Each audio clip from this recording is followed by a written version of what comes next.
One of the mainstays on this podcast, which is Khalil Herbert, who we always love to talk about. He lands on IR. Matthew, does this make David Montgomery a must-start against Lawrence's Atlanta Falcons this Sunday? Yeah, I mean, I think there's no question about it. You were probably already starting him anyway, but I'm at running back 12, and candidly, I might be too low on him, right? And so you think about weeks 3 and 4.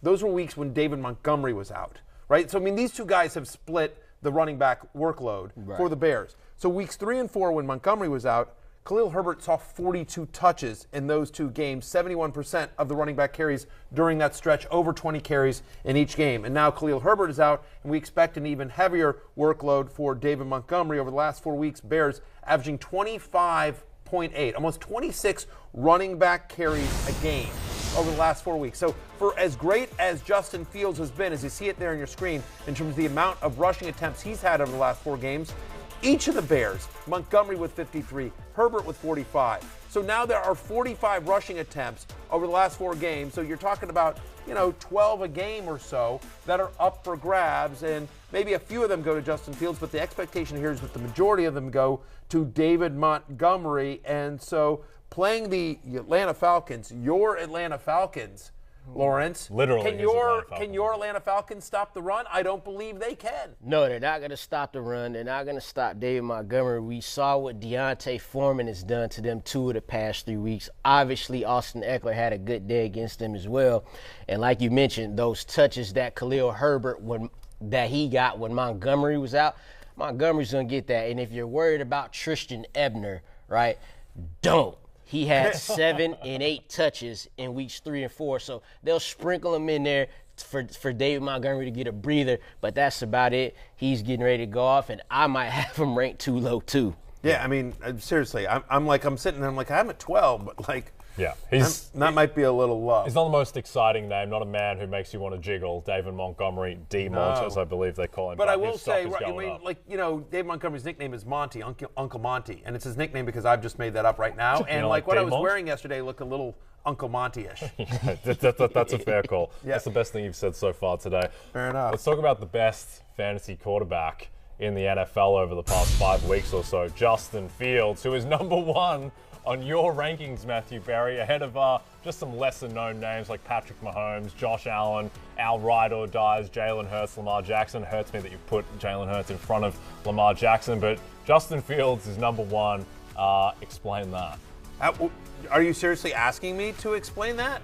I mean, Justin Fields, okay, 39.3 fantasy points against Detroit, 42.7 against Miami, 26 fantasy points against Dallas, 23 against New England, and now he's at Atlanta? Atlanta, no team in the NFL over the last 4 weeks, no team in the NFL has given up more passing yards per game than the Atlanta Falcons. They're also a bottom 10 run defense over the last 4 games. The over-under in this game is the highest on the Week 11 slate, and so the question isn't why do I have Justin Fields at number 1. The question is why doesn't everybody else? I don't what more does this guy got to do? I mean, I get it with Mahomes, but Mahomes playing the Chargers. Chargers have 7th best pass defense over the last 4 weeks. Josh Allen has struggled a little bit. Both those guys are great. Those are my 2 and 3. But Justin Fields, between the passing, and the matchup, how are you benching Justin Fields this week for anybody? Yeah, so I'm right there with you because I got him as quarterback 1 this week as well. Thank you. And listen, we dumping on the Atlanta Falcons right now. They gonna get it. They gonna get it handed to them through the run game and through the passing game. Justin Fields, who remember earlier in the year he wasn't throwing the ball a lot, wasn't averaging more than 20 passing attempts a game. The past 3 games he's thrown at least 2 touchdowns in each of those. So now you get Atlanta. Hell, I even like Darnell Mooney this week as well. Wow, Darnell Mooney, another Renaissance man with full command. I'm excited to see the NBC Sports Edge Twitter handle. You do the pull quote, picture of Lawrence, picture of Darnell Mooney. Hell, I even like Darnell Mooney this week. Darnell Mooney. That's the quote. That's the quote from That's the quote that the social team will pull from that segment right there. Yeah. But I'm with you.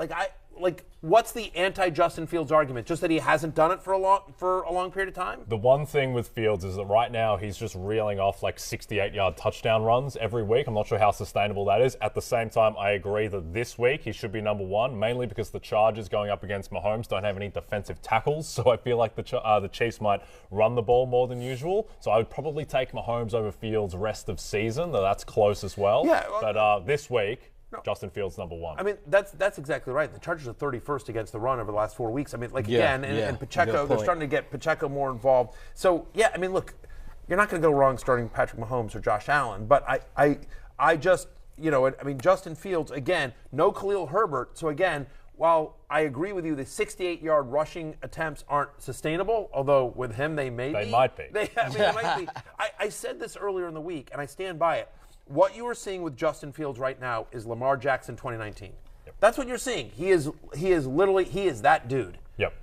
No, I agree with you there, just in terms of the sheer fantasy production. All right, Lawrence, let's talk about Eno Benjamin, another one of our favorites. The Texans claim him off of waivers from the Cardinals, mysteriously cut there. Still don't know what the full background is, but does Dameon Pierce's stock take a hit with Eno Benjamin in town now? I wouldn't say so. I feel like they may feel like they need a little bit better of a backup running back. Not sure. He looks like he's coming in there to take the role that Rex Burkhead held. I feel like his main value would be in the absence of Dameon Pierce. Think about it. Let's just be simple. Houston Texans, 2 running backs standalone value. That don't even make no sense. No. It's a great point. I'll end that there.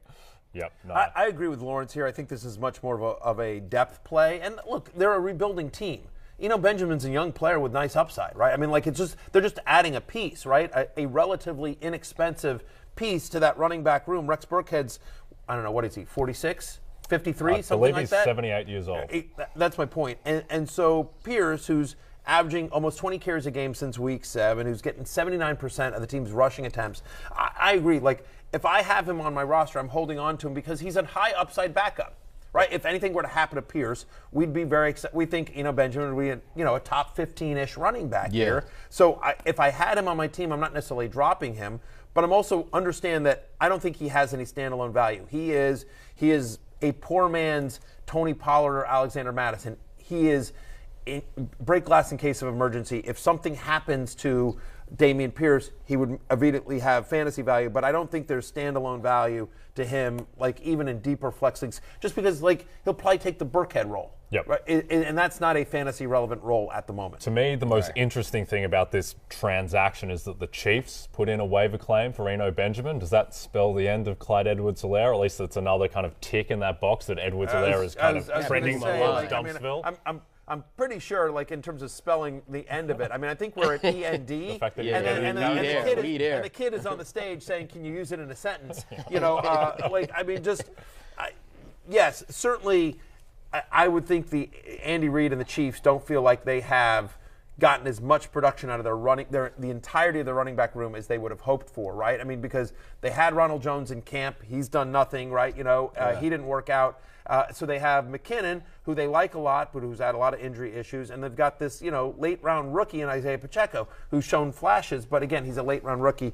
Doesn't feel like they love Clyde Edwards-Helaire. Again, Eno Benjamin is a good running back who proved himself when James Conner was out, proved he could be a starting running back in the NFL. Yep. All right, speaking of those Cardinals, news is broken that Kyler Murray is expected to miss around another week or so. He's not going to be playing this week against San Francisco, so Lawrence is looking like the James Conner show again, and you just fire him up in every league. You got to do that. I mean, you got to ride him. You got Colt McCoy in there. You still got Rondale Moore, who, by the way, his target share, 10-plus targets in the last 2 games. Yeah. That doesn't drop off. You still got DeAndre Hopkins, obviously, but you would love to see the 24 touches again out of James Conner, but I think the game script will have to dictate that. The Rams aren't good. We saw 2 mid-ass teams playing last week, and the Cardinals was the one that won the game. So it was a bad game of football. Let me tell you. Yeah. So I don't know if that's going to be the case with the San Francisco 49ers. I mean, that's the concern, right? I mean, the Niners are a really good run defense. They're third best over the last 4 weeks here. And so not only about game script, but how effective will he be, especially without the threat of Kyler Murray, right? The volume was nice for James Conner, but really what made his fantasy day was the touchdowns. And I think there's still a chance of that. Yeah, I think you're still I don't know how after last week you're not starting James Conner. 24 touches. But I will say James Conner was a nice pass catcher, and the fact that Eno Benjamin is not there, maybe they lean on Conner even more. And the other piece here is that no Zach Ertz. Now, we'll see what happens with McBride, but ultimately, I think Rondale Moore is due for a big game. Colt McCoy doesn't have the biggest arm in the NFL. He doesn't. No, he does not. It's being kind here. So, for me, I think the people that you care about on Arizona, Hopkins, Conner, Rondale Moore, they'll be fine. But the guys on the edges, maybe not as much with Colt McCoy. Although, it's worth noting, Colt McCoy completed 75% of his passes in this last game. Colt McCoy's better than he gets credit for. He is. Let's talk about Rondale Moore specifically. Yeah. Is he still going to be, what is he, 15th in your rankings this week among wide receivers? He's going to stay there with Colt McCoy, expecting 1,000%. That's what we're talking about. It's just look at it's not just the amount of targets, but also the kind of targets, right? It's bubble screens. It's behind the line of scrimmage stuff. Right. It's quick slants over the middle. It's just trying to get the ball in his hands. I was encouraged last week. They actually took some shots to him downfield.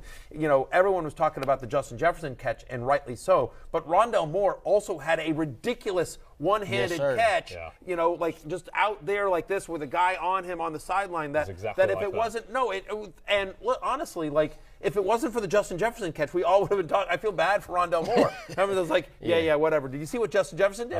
Stephon Diggs also had an insane one-handed catch in that game too. It was just everything overshadowed by J. Jeff. Yes, can't forget Kadarius Toney fixing the glove, then mossing that was also on a ridiculous catch. A lot of good catches in Week 10. A lot of good catches. Yeah. But the fact of the matter is again, yes, Rondale Moore will make my love list this week. I think Colt McCoy is actually good for Rondale Moore. And Hopkins just gets so much volume that it doesn't really matter. Yep. So, okay. Well, I hope our friends in Mexico like blowouts because that game could get very ugly. The Niners are 8-point favorites against the Cardinals. Let's talk about Jameis Winston, who we haven't spoken about for a while, but he looks like he's very much back in the mix to start. And when Dennis Allen is talking about, we're considering a move at quarterback, that generally means, I'd say Jameis Winston's like a minus 500 favorite to be starting against the Rams. It certainly seems like it's trending it that definitely direction. Sounds like Dennis Allen has actually watched some of the Saints games. It looks like finally he started. I feel like the game started. He's putting on Netflix or something. You know what I mean? Or Peacock. Sorry. Yeah.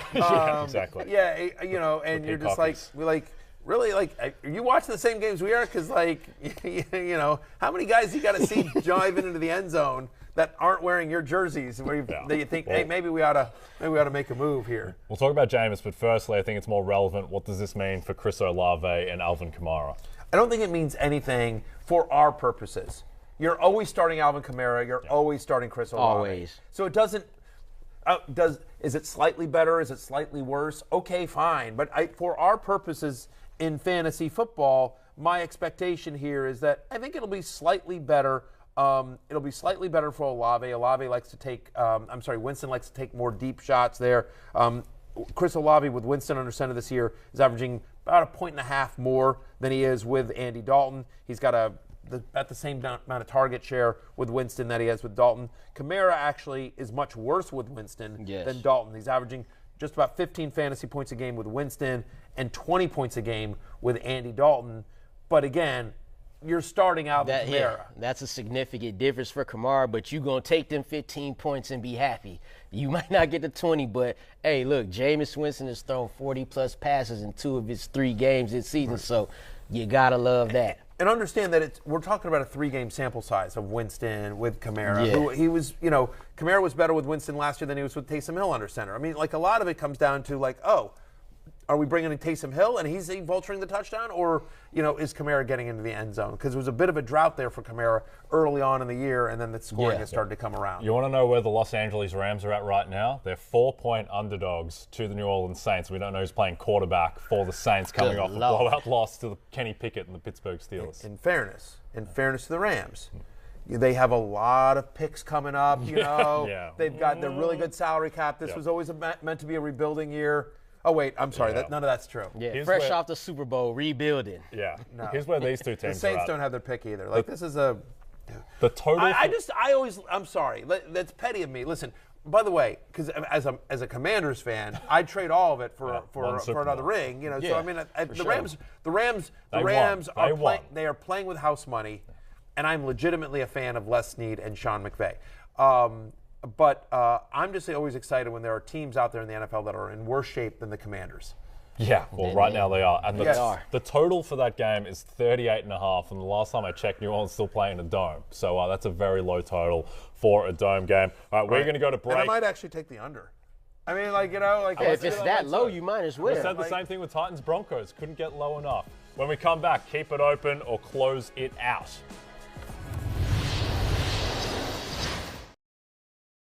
Hi, I'm Mike Tirico, and thanks for watching. Make sure to hit subscribe for the latest news and highlights from NBC Sports.